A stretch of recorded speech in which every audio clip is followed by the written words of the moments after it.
Linear regression is used when you have a set of data and you want to find a model for your data.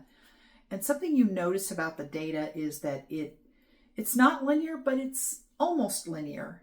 And so you want to find a line or an equation for a line that represents your data, not perfectly, because like I said, your data is not linear, but it's close. And so if you have this model that's close, you can use it to make estimates within your data.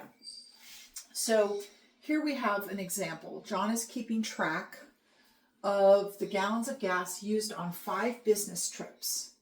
And he wants to have a model for his data so that he can make predictions about how much gas he's going to use maybe in the future.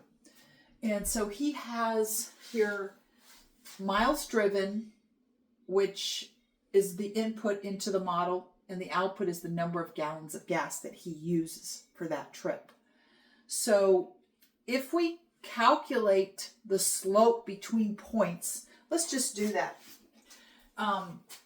So here we have 157, 210. I can calculate the slope between, and it's going to be the rise over the run. So 10 minus 7 is the rise. That's going to be 3.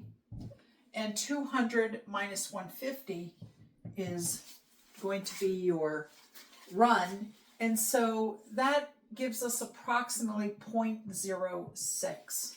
Okay. And if I calculate it between these 2 points, I'm going to have 19 minus 10, that's 9, over 400 minus 200, so that's 200, and that's approximately 0.045. Okay, and then I could do some more. We have here the difference is 10 over 200, and that's approximately, or that is equal to, I don't need to put approximate. These are equal 0.05.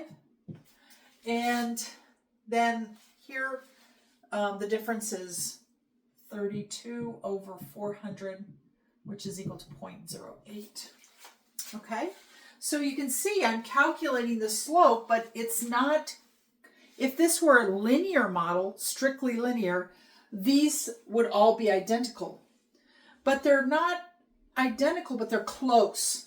All right, they're around 0.05, and you can see the equation that I've drawn for a best fit. So here's my scatter plot of my data, and they're not perfectly linear, but I can draw a line through the data and get some sort of equation for that line. That's what linear regression is. It's a calculation that you make.